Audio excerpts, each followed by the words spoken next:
Así de sencillo. No hay más. El que lo quiera hacer, adelante. El que no, tampoco no pongo puntos extras, no los exento, no nada. Sí, es por el bien de ustedes. Si lo quieren hacer, adelante. Si no, ni se preocupen por mí. A mí no me afecta en lo absoluto en nada. Uno, jurisprudencias. Lean diario, diario, agarren el news, ya sea de laboral, estamos ahorita el artículo 123 constitucional, no sé, el derecho humano, libertad de trabajo, ¿sí? Cualquier cosa que vean y que les llame la atención, que sea de su interés, adelante. Si no les interesa laboral y les gusta el penal, civil, mercantil, etcétera, cualquier materia. 3, 4, 5, 6 criterios diario, les va a ayudar a qué? Argumentar jurídicamente, a razonar cómo formular un argumento jurídico, ¿sí? Y ello tiene relación con el segundo, con la segunda recomendación que les hago de practicar. ¿Por qué? Porque en el salón de clases lo que hacemos es teoría, ¿no? Lo que vemos es teoría. Estudiar la ley, analizar la ley, ¿sí? Pero realmente, ¿dónde aplicamos la ley? Pues en la práctica, allá afuera, en los puntos de conciliación, en los tribunales, ¿sí? Entonces, es muy distinto, son dos mundos totalmente distintos, la teoría con la práctica. ¿De qué sirve que haya estudiado la ley, que me sepa de memoria la ley, que en su momento la haya analizado, ¿sí? La ley, si no sé aplicarla, no sé expresarme, no sé formular un argumento con la capacidad de convencer al juzgador de que tengo la razón? ¿Por qué? Porque la ley es la misma, tanto para el actor, yo como abogado del actor, del trabajador, como para el que está al frente, para el abogado que lleva la empresa. Y es la misma ley que estamos aplicando, que van a aplicar, la ley para el trabajo. ¿Cómo convencer al juzgador? Con ese argumento jurídico de que tengo la razón. Y ahí es donde se van a topar con pared, ¿sí? Donde son cuestiones totalmente distintas el estudio a su aplicación, y la jurisprudencia lo que les va a llevar es a que entiendan cómo se estructura un argumento jurídico. Partiendo de cómo se estructura un argumento jurídico, voy a ser capaz de formularlo, ¿sí? Una jurisprudencia, una tesis aislada es un argumento jurídico con esa estructura de tres partes. Premisa mayor, primero el título, obviamente, ¿sí? Y un argumento jurídico es similar es un concepto de violación. Un concepto de violación que vamos a formular en un amparo directo o indirecto, lo que hacemos es un argumento jurídico. Y puede ser que en ese amparo formulemos un concepto de violación, o dos, o tres, o 10, o 20 conceptos de violación, 20 argumentos jurídicos, ¿sí? Entonces, y cómo se estructura, la tesis o la jurisprudencia empieza con un título. Al leer el título, ya tienes la idea, ya tienes la noción de qué trata ese argumento, ese criterio, ¿sí? Yo lo hago similar cuando formulo mis conceptos de violación. También les pongo un título, que no es obligatorio, ¿eh? La ley no establece la obligatoriedad de que en los conceptos de violación les pongas título a los conceptos de violación. No lo dice, no lo establece la ley de amparo, ¿sí? Simplemente yo lo hago similar al de una jurisprudencia. ¿Por qué? Porque desde que lees el título ya sabes de qué vas a hablar. Entonces es el concepto de violación, es el título, así empieza una tesis, una jurisprudencia, y después viene el texto, con esa estructura. Una tesis, una jurisprudencia, se compone desde 5 o 6 párrafos, 5 o 6 renglones, hasta 10, 15 o hasta 20 renglones, no hay más.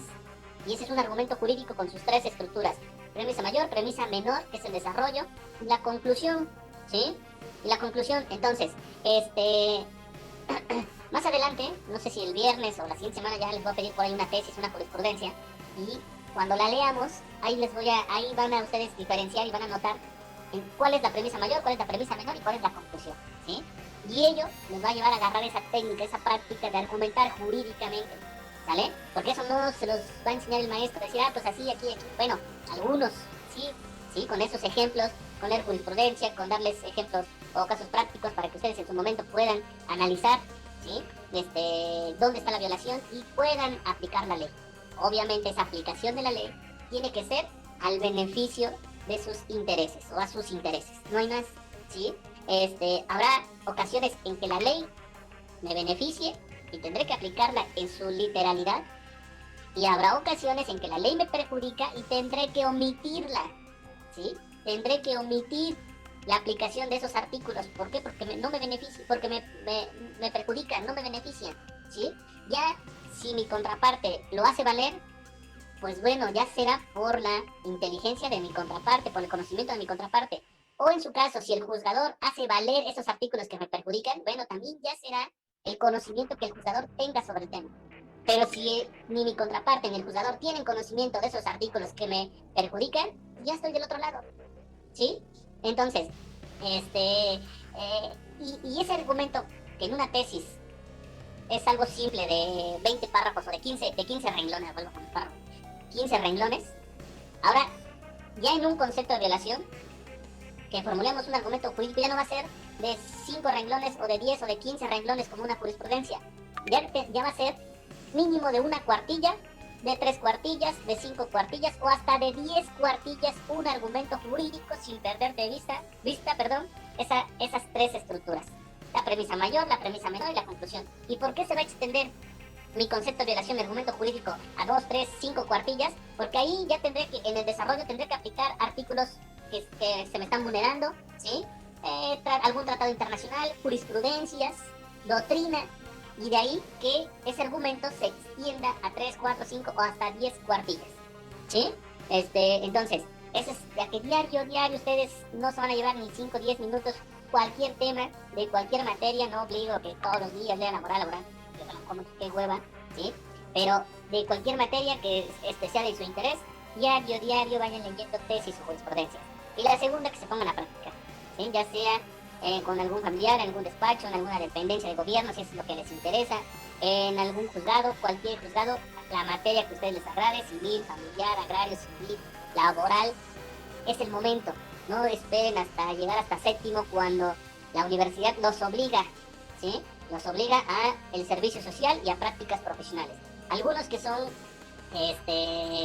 responsables, pues bueno, se llega el momento de hacerlo, en séptimo, octavo, y ya empiezan a hacer o meten sus trámites para el servicio social, para sus prácticas profesionales. Hay otros que no dejan esas dos, son materias, ¿no? Ya porque hasta tiene evaluación o bueno, algo así, es un requisito de... Ya terminaron la licenciatura, el décimo, ya es cuando apenas van a empezar a hacer sus prácticas o servicio social. Imagínense cuánto tiempo perdido llevan. ¿Y qué implica el que ya empiecen a hacer prácticas? Uno, que empiecen a relacionarse, ¿sí? Empiecen a relacionarse por su cuenta, empiecen a ver, a tener esa relación. ¿Por qué? Porque al final de cuentas, cuando terminas la licenciatura, nadie te conoce, salvo que tengas ya algún familiar, algún conocido con el cual puedas ejercer tu profesión. Y la segunda, pues es de que también veas el otro polo totalmente distinto a la teoría, que va a ser la práctica. Son polos totalmente distintos. Una cosa que vemos en el salón de clases, la teoría, lo que vamos a ver, la ley, vamos a ver que la ley es hermosa, que por qué estamos así en un país, en esta situación, cuando las leyes de alguna otra forma son perfectas. ¿Y dónde viene la distorsión de esa ley? Pues en la práctica. Ahí es donde la esencia de esa ley lo pierde en su aplicación, en la práctica, y todo lo que lleva inmerso en ello, ¿sí? Entonces, dejen a un lado ese estado de confort que tienen, de nada más estudiar y su relajo, redes sociales, etcétera, etcétera. Porque es sacrificio, es en la mañana ir a la junta de conciliación de 9 a 2 de la tarde, salgo, voy, como y ahí me voy a la universidad porque tengo clases de 4 a 8 de la noche. De ahí llego a mi casa a las 9, 10 de la noche, tengo que hacer tarea y al otro día levantarme temprano para ir a la junta de conciliación, ¿sí? Es desgastante, es desgastante, ¿no? Pero al final, créanme que los beneficios que va a obtener eso van a ser, cuando ustedes se den cuenta, van a ser una ganancia muy distinta a aquellos que practiquen o a aquellos que, ¿sí? Pero bueno, ya será cuestión de ustedes. Ya les dije, si van a la junta, si los veo en un despacho o en un juzgado civil, familiar, no por eso ya los voy a exentar, no por eso ya me caen bien, son recomendaciones, el que quiera bien, el que no, siga en ese estado de confort, ¿vale? Bueno, entonces, espero que ya me comentan que el libro cuesta 600 pesos. No sé si ya lo adquirieron, si lo pueden adquirir, háganlo, es un gasto, pero si pueden hacerlo, adelante, ¿sí? Si no, ya tienen que haber sacado copias, ya tienen que haber conseguido, para que vayamos trabajando con ellos, ¿sí? Si ya también tienen su ley, no sé, la ley roja, ¿cuánto les costó? O si alguien la compró ya, ¿cuánto cuesta la ley roja? ¿Sí la compró o no? Profe, la ley que usted quiere, en primera, está agotado desde ayer. Y en segunda cuesta como 200 y tantos pesos. Madre, bueno, pues ahí si la pueden conseguir, si no, la agenda o descarguen y imprímanla, ¿no? Sí, no hay más, ¿sale? Bueno, entonces, con ello entonces empezamos el curso, con el primer tema, ¿sí? Artículos constitucionales que regulan el derecho del trabajo en México. Este tema no viene en el libro, ¿sí? No, de hecho, ahora sí que es de mi autoría, que no es gran cosa, pero bueno, es como, es la introducción a lo que es el derecho del trabajo. Y partimos de los artículos finales como norma suprema, ¿no? Como norma máxima en nuestro estado, en nuestro país, la legislación. Partimos de lo que es la Constitución y con base en ello vamos a empezar el estudio de la Ley Federal del Trabajo. Entonces, el derecho del trabajo, ojo, este, no aplica a la seguridad social, sino que la seguridad social es otra rama del derecho, ¿sí? Autónoma, con principios, instituciones, fuentes, etcétera, etcétera, algunas similares a la del trabajo, ¿sí? Pero que en su conjunto ambas, derecho del trabajo y seguridad social, son las dos ramas que aplican en una relación de trabajo. Aquí nos centramos en el derecho de trabajo y este derecho de trabajo, de manera general, se va a dividir o se divide en tres áreas en específico, todo lo que es el derecho del trabajo, ¿sí? La primera son las relaciones individuales, y es en lo que consiste este primer curso, ¿sí? Son derechos sustantivos, vamos a ver los derechos sustantivos de las relaciones individuales. ¿Y en qué consisten esos derechos sustantivos? Consisten en derechos y obligaciones de los sujetos de una relación de trabajo.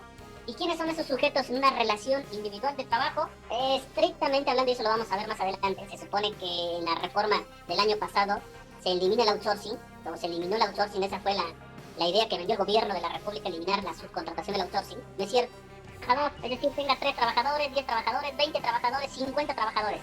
Hablamos de relaciones individuales, única y exclusivamente entre un trabajador y el patrón.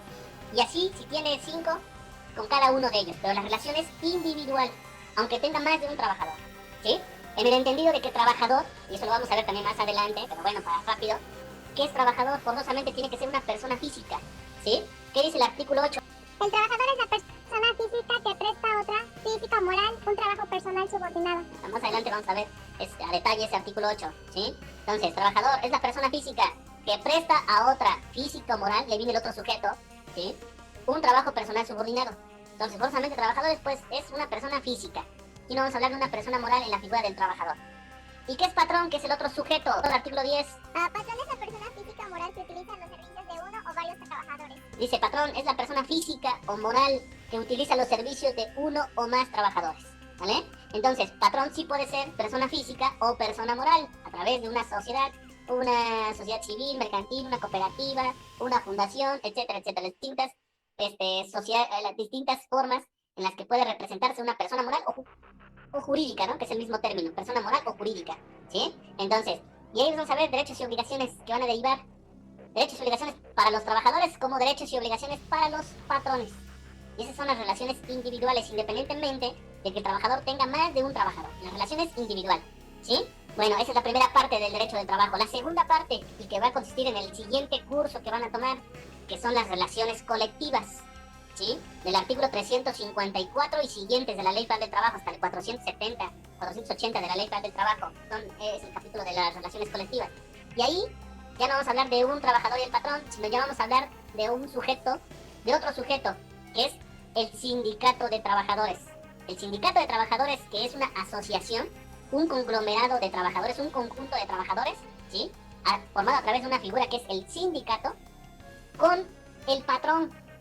De ahí que la relación sea colectiva, porque ya no va a aplicar para un trabajador de manera individual, sino ya va a aplicar para todos los trabajadores, ¿sí? Entonces ahí vamos a hablar de otros sujetos, que es el sindicato de trabajadores y el patrón, ¿sale? ¿Qué es sindicato de trabajadores? Leemos el artículo 356. Artículo 356. Sindicato es la asociación de trabajadores o patrones constituidas para el estudio, mejoramiento y defensa de sus respectivos intereses. Vale, entonces, sindicato, dice, es la asociación de trabajadores o patrones, ¿sí? Ese derecho lo traslada a ambos sujetos, al trabajador o al patrón, para formar un sindicato. Y los hay, ¿sí? En nuestro país hay sindicatos de trabajadores y hay sindicatos de patrones. Dice, es la asociación de trabajadores y patrones constituida para el estudio, mejoramiento y defensa de sus respectivos intereses, ¿no?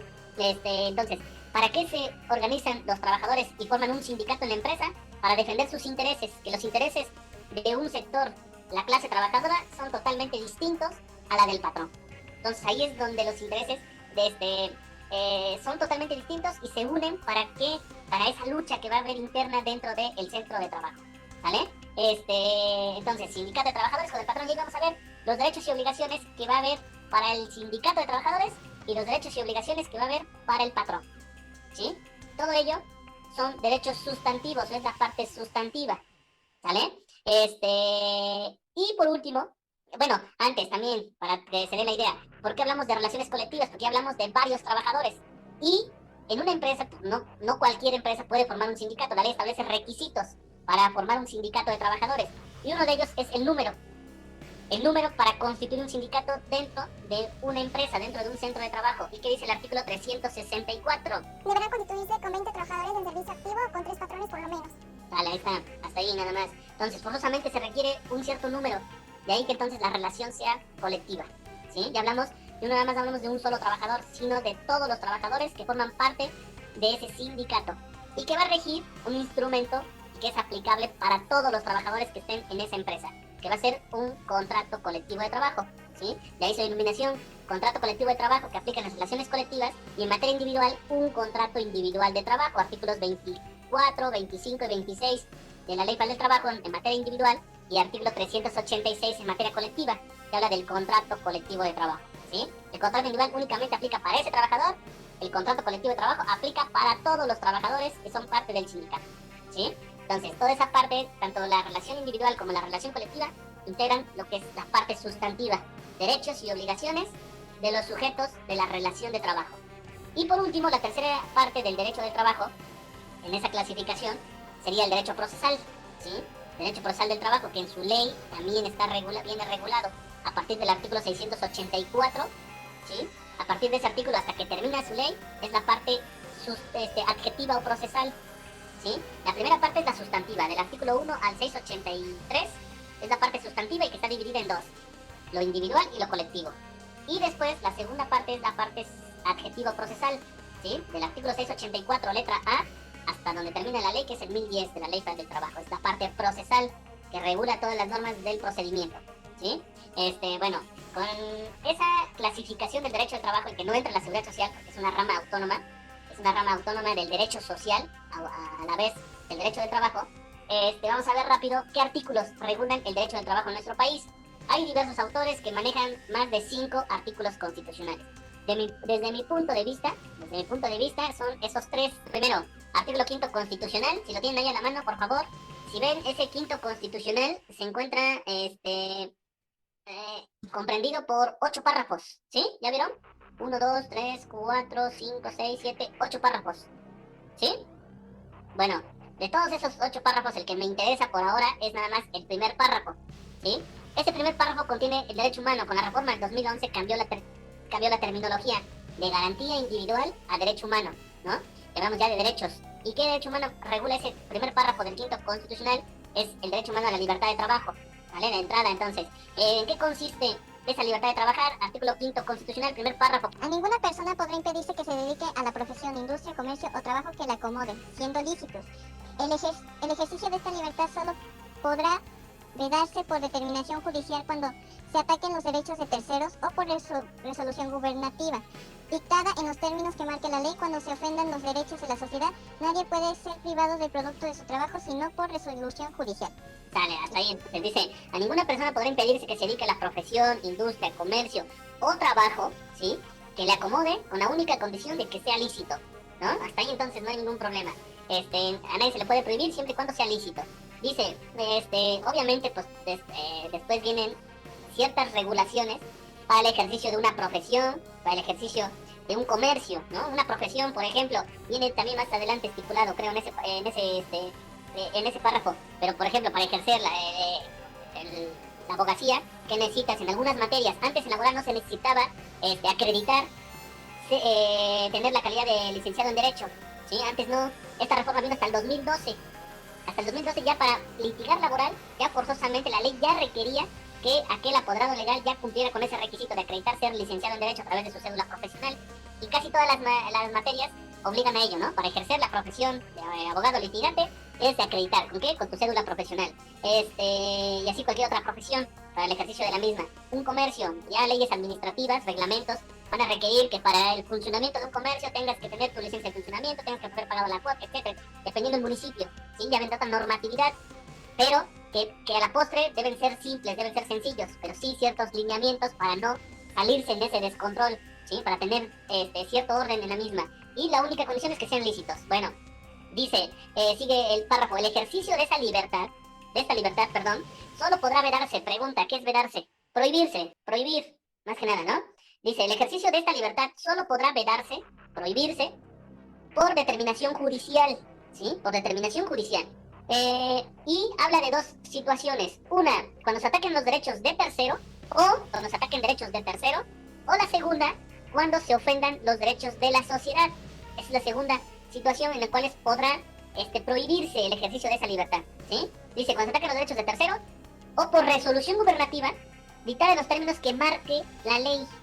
Pregunta, y bueno, se supone que la Constitución es un conjunto de normas que va dirigido a todos los mexicanos, como aplicación para aquellos que vivimos en este país, ¿no? Como norma suprema, que es la Constitución, y por lo tanto debe ser comprensible por cualquier mexicano. Ahora, hay varios párrafos, hay varias fracciones en las cuales no es posible que la misma sea entendida por cualquier persona. ¿Por qué? Y aquí está un ejemplo, dice, dictados los términos que marque la ley. Pregunta, ¿cuál ley? Porque leyes federales, no tengo el dato y nunca me he tenido el tiempo para hacerlo, pero ¿cuántas leyes federales no existen en nuestro país? Leyes locales, ni se diga. En cada entidad federativa tiene sus leyes locales. Entonces pregunta, ¿cuál ley? ¿Cuál creen que sea ustedes? ¿Qué ley? La Ley Federal del Trabajo. En este caso, como estamos hablando del derecho humano, de la libertad de trabajar, pues obviamente dices, ¿cuál ley? Pues la Ley Federal del Trabajo. ¿Sí? A esa ley se refiere, que marque la ley. ¿Cuál ley? La Ley Federal del Trabajo. ¿Sí? Otro ejemplo, en los mismos términos, váyanse por favor, o si lo tienen a la mano, váyanse al artículo 94, párrafo 11º. Dice, la ley fijará los términos en que sea obligatoria la jurisprudencia que establezcan los tribunales. Pregunta, ¿qué es jurisprudencia? Los fallos que emite la Corte. Pero es que fallos, ahí puede ser una... Es como pero la fallos... facultad legislativa que tiene el Poder Judicial. No, facultad legislativa es el Poder Ejecutivo. ¿Resoluciones emitidas? Es que esa es el modo en cómo la Corte llega a jurisprudencia, los modos, ¿sí? Pero estrictamente hablando, ¿qué es jurisprudencia en nuestra connotación jurídico en nuestro país? Porque, ojo, estrictamente hablando, doctrinalmente, nada que ver la connotación que ese término le da nuestra legislación a la doctrina. Estrictamente, algo simple, ¿qué es jurisprudencia? ¿Qué entendemos por jurisprudencia? Dejen a un lado cómo se llega a la jurisprudencia, quién la emite. Es básicamente algunas respuestas que ustedes me dieron, pero estrictamente, ¿qué es jurisprudencia? ¿Es como una interpretación? Así es, así de simple, ¿sí? Es la interpretación que tribunales federales hacen de la ley. Cualquier ley, ahí sí, en su momento exista una controversia y se lo pongan del conocimiento a la Suprema Corte de Justicia de la Nación, ahí es donde que esa ley tendrán que interpretar, y a veces no es interpretar toda la ley, es nada más artículos de esa ley. Entonces, básicamente, ¿qué es jurisprudencia? Interpretar la ley. ¿Quién realiza esa interpretación? Los tribunales del Poder Judicial de la Federación, en específico, tribunales colegiados de circuito y las salas de la Suprema Corte de Justicia de la Nación. Y ya, ¿cómo se llega o cómo llegan al criterio o a obtener el rango de jurisprudencia? Ahí sí lo que mencionaba su compañera. Las resoluciones de 5 fallos en el mismo sentido, por contradicción de tesis, etcétera, etcétera, ¿no? Pero básicamente, jurisprudencia, ¿qué entendemos o qué connotación se le da a nuestra legislación? Que es totalmente distinta a la doctrina, porque en doctrina la jurisprudencia es una ciencia, estudia lo justo, ¿sí? Pero en nuestro país la connotación que se le ha dado a ese término es interpretar la ley.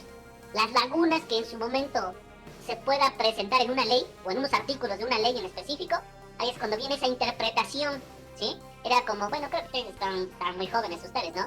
Pero en su momento, cuando fue presidente este güey del Vicente Fox y que tenía la figura del vocero presidencial, este güey hablaba y posteriormente venía a decir el vocero, es que quiso decir esto, ¿no? Básicamente es la jurisprudencia, se centra en eso, ¿no? De decir, es que el legislador quiso decir esto, o dice esto, ¿sí? A más a detalle, ¿sí? Entonces dice la ley, fijará los términos en que sea obligatoria la jurisprudencia que establezcan los tribunales del Poder Judicial de la Federación sobre la interpretación de la Constitución y normas generales, así como los requisitos para su interrupción. Pregunta, ¿a qué ley se refiere ese párrafo del artículo 94 constitucional? Y les falta mucho por recordar y conocer leyes, legislaciones, etcétera. Se refiere a la ley de amparo. La ley de amparo fija esos términos y regula lo que es la jurisprudencia. O la ley de amparo o es lo mismo que la ley reglamentaria de los artículos 103 y 107 de la Constitución, porque esos dos artículos, el 103 y el 107 de la Constitución, regulan lo que es la figura del amparo.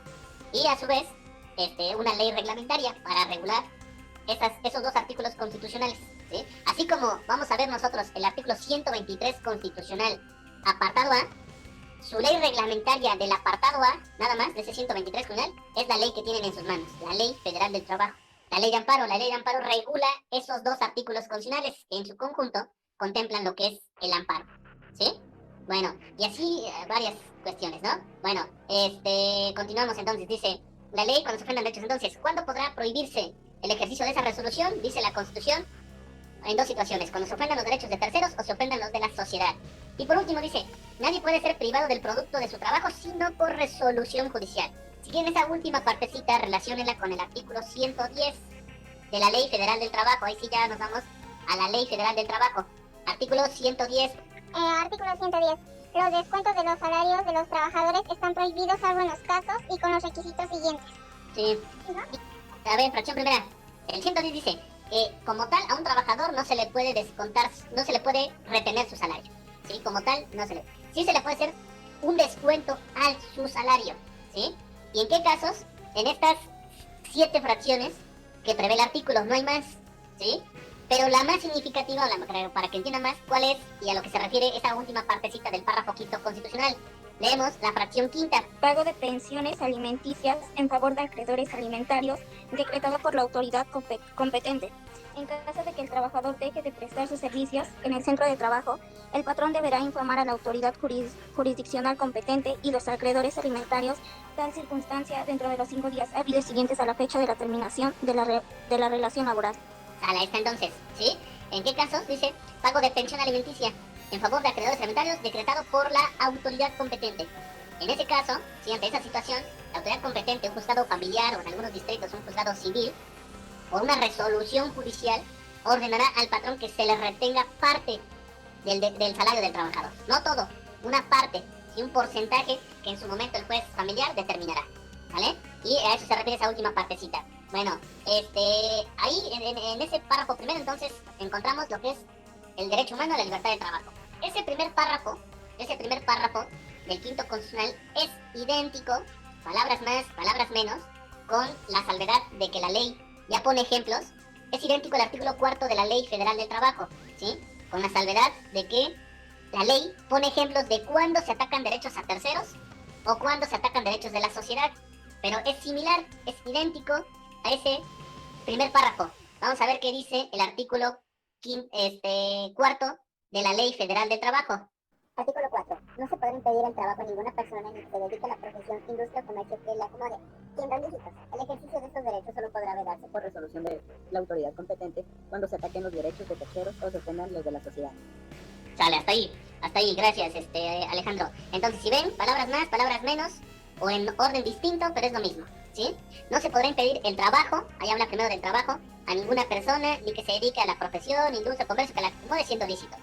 El ejercicio de esos derechos solo podrá vedarse por resolución de la autoridad competente cuando se ataquen los derechos de terceros o se ofendan los de la sociedad, ¿sí? En los mismos términos, solo podrá prohibirse ante dos situaciones. Y pone ejemplos, la fracción 1 dice, se atacan los derechos de terceros en los casos previstos en las leyes y en los siguientes, y pone 2 ejemplos, ¿sí? Pone 2 ejemplos. Inciso A, cuando se trate de sustituir o se sustituya definitivamente a un trabajador que reclama la reinstalación en su empleo sin haberse resuelto el caso por el tribunal. Ojo, ahí, ahorita esta ley que estamos estudiando se modificó en mayo del 2019, ¿sí? ¿Y en qué se centró esta modificación del 2019? Se centró en la transición de los órganos de la impartición de justicia, de eliminar las juntas de conciliación de arbitraje, ¿sí? Y dar paso a los tribunales laborales. Formalmente, ya la Constitución y la ley habla de tribunales laborales. Ya eliminó las juntas de conciliación formalmente, ¿sí? Materialmente siguen en funcionamiento las juntas de conciliación y arbitraje. Ahora, ¿por qué? Bueno, primero, ¿cuál es la función de las juntas de conciliación y arbitraje o de los tribunales laborales? De impartir la justicia laboral, de aplicar la ley cuando ha sido vulnerada. En esa división de poderes, ejecutivo, legislativo y judicial, ¿qué poder es el encargado de llevar a cabo esa función de administrar justicia? de aplicar la ley. El Poder Judicial. El Poder Judicial, sea federal o local, el Poder Judicial es el encargado de impartir justicia, de aplicar la ley cuando ha sido vulnerada. Ahora, ¿por qué esa transición, por qué esa reforma trascendente en nuestro país? Obviamente, México era el único caso de excepción, era el único país en el cual, en materia laboral, las autoridades encargadas de administrar justicia, de impartir justicia, era a través de las juntas de conciliación y arbitraje. Y esas juntas de conciliación y arbitraje, aberrantemente, ¿sí?, contrario a derecho, pertenecían al Poder Ejecutivo. ¿Por qué? Obviamente por razones políticas, ¿sí? Porque al final de cuentas, todo un país, toda una nación se mueve a través del dinero. Los empresarios son los que, de alguna otra forma, son los que mandan en un país, ¿sí?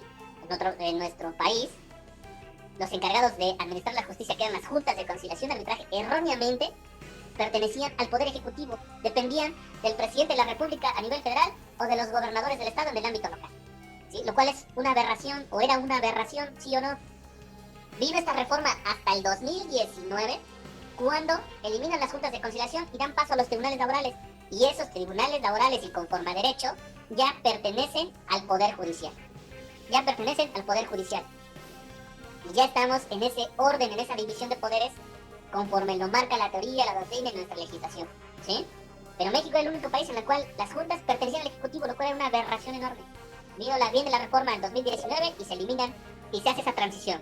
Bueno, formalmente en la ley y en la Constitución ya nada más habla de tribunales laborales, pero las juntas de conciliación siguen en sus funciones, porque viene la reforma en mayo del 2019 y obviamente en los transitorios viene un periodo de transición, ¿sí? Porque no es fácil desprenderse de un modelo de las juntas de conciliación y dar paso a los tribunales, porque implica recursos económicos inmensos, ¿sí? Infraestructura, capacitación, bla, bla, bla, bla, bla.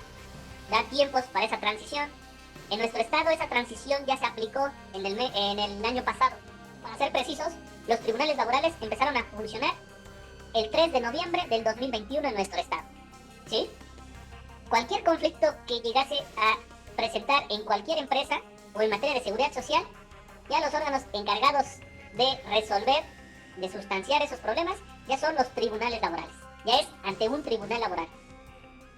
Todos aquellos conflictos que se suscitaron hasta el mes de hasta el mes de octubre del 2021, todavía fueron competencia de la Junta de Conciliación y Arbitraje. La Junta de Conciliación recibió demandas todavía hasta el último día hábil del mes de octubre del 2021. A partir de ahí, ya no está facultado para recibir alguna demanda. Ya todo es ante un tribunal laboral.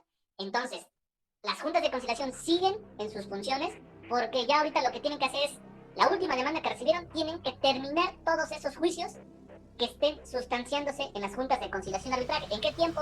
Puede ser en 3, 4, 5 o hasta en 10 años.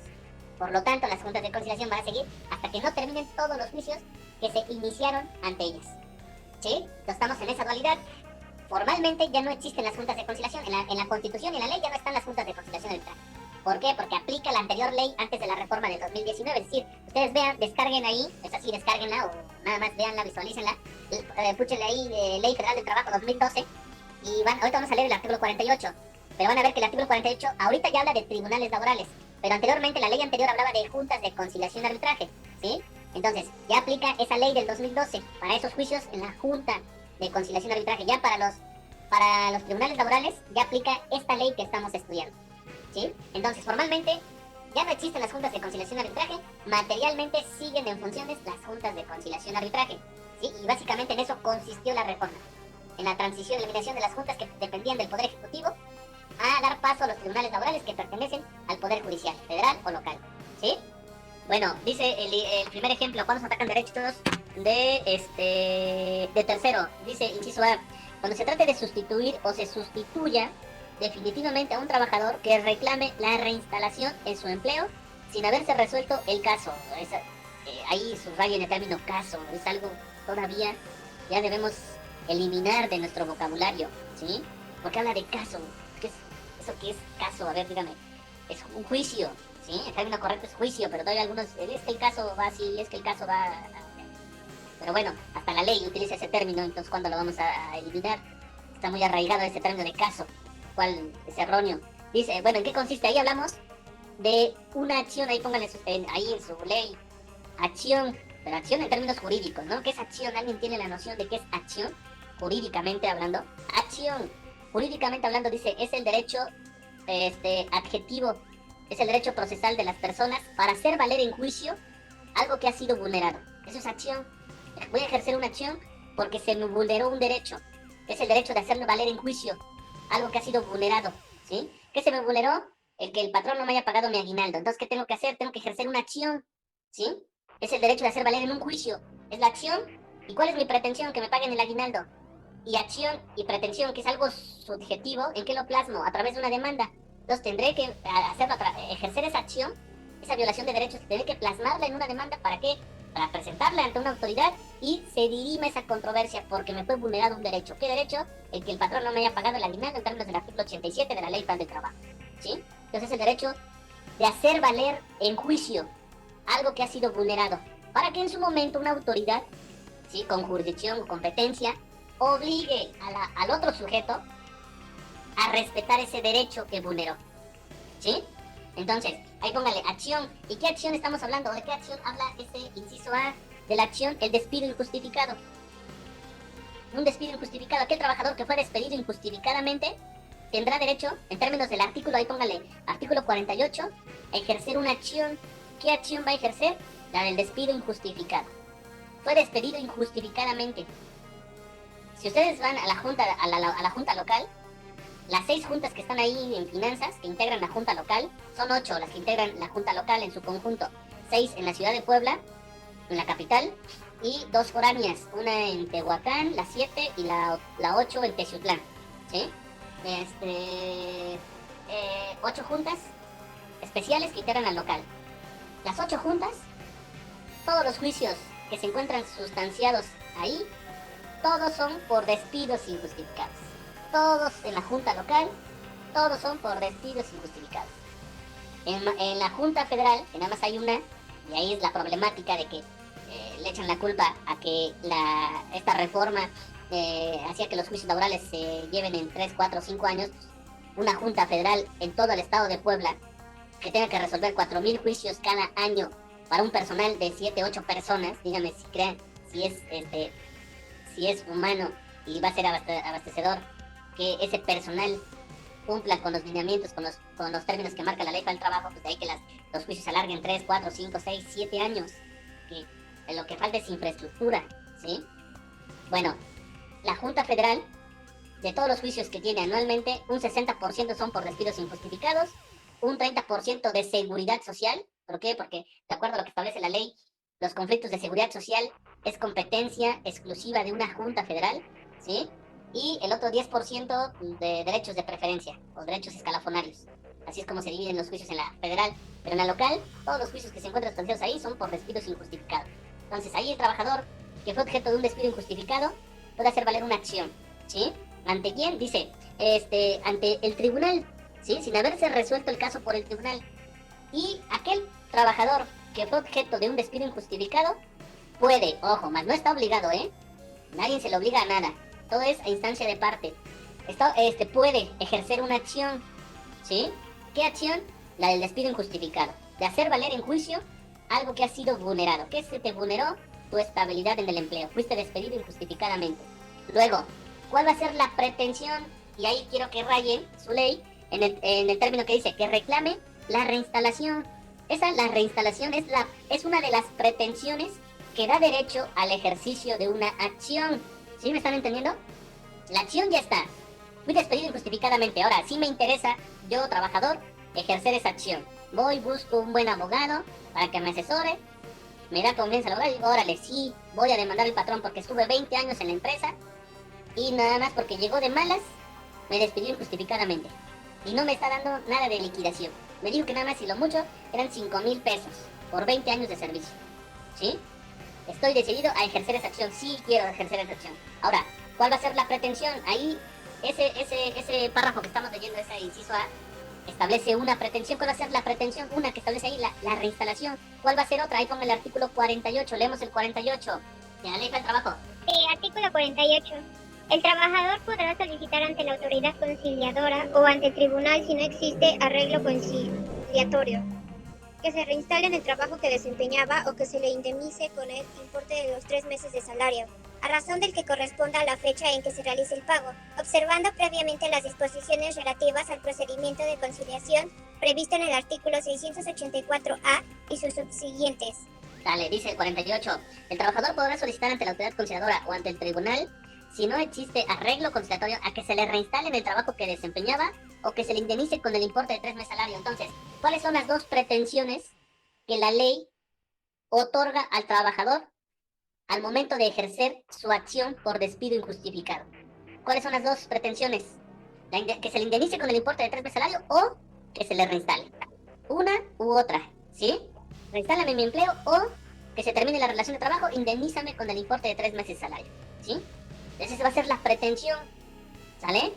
Y ese párrafo, ese primer párrafo del 48 es similar al artículo 123, apartado A, fracción 22. Por favor, vámonos al artículo 120 constitucional, Artículo 123 constitucional, apartado A, fracción 22. El patrono que despida a un obrero sin causa justificada. Y los demás son ejemplos. Un despido no es forzosamente que llegue el patrón al trabajador y le diga o le dé un escrito donde te estás despedido, lárgate. No. El despido puede traducirse de distintas formas y vamos a ver varios ejemplos durante el curso. De hecho, más adelante, les digo, los despidos injustificados son los juicios más comunes en materia laboral, los que a diario tenemos audiencias, porque son un 70, un 80% de los juicios, tanto en las juntas de conciliación, la local, la federal o en los tribunales laborales, son por despidos injustificados, ¿sí? Pero cada uno tiene su particularidad. Va a decir, pues nomás con que sepa yo hacer una demanda y defender al patrón, ya voy a poder litigar laboral, estás también equivocado, ¿sí? Si bien es cierto, el 70% de los juicios son de esa naturaleza, despidos injustificados, cada uno tiene su particularidad. Dice, y pone un ejemplo de cómo puede ser un despido. Dice, por haber ingresado a una asociación o sindicato, el trabajador, por haberse afiliado al sindicato de la empresa, el patrón lo corrió injustificadamente, ¿sí? O por haber tomado parte de una huelga lícita, sí, es un derecho de los trabajadores el ejercicio de huelga, porque el trabajador fue parte de esa huelga lícita, el patrón lo corrió injustificadamente, ¿sí? Dice, estará obligado a elección del trabajador, porque es la pretensión, dice, y ojo, ¿quién obliga al patrón a reinstalar o indemnizarlo?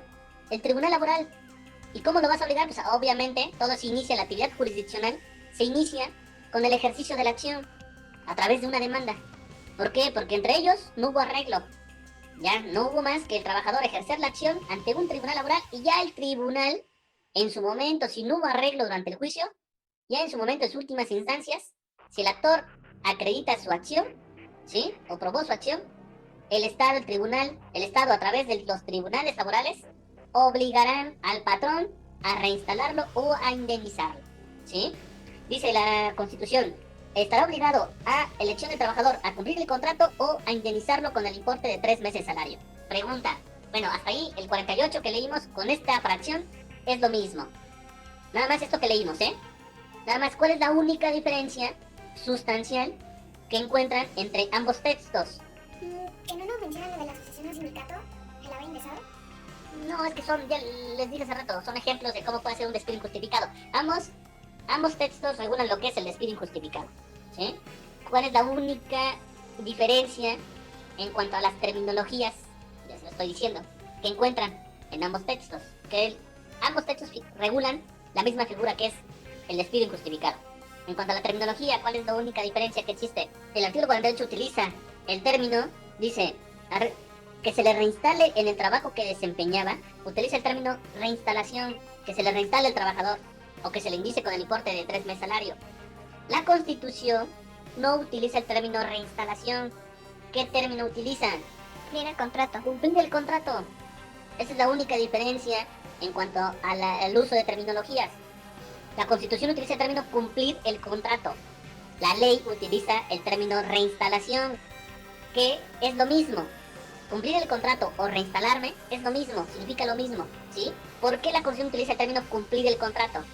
Porque, de acuerdo a 2 artículos de la Ley para el Trabajo, los artículos 35 y 39, establecen que una relación de trabajo por regla general, debe ser por tiempo indeterminado.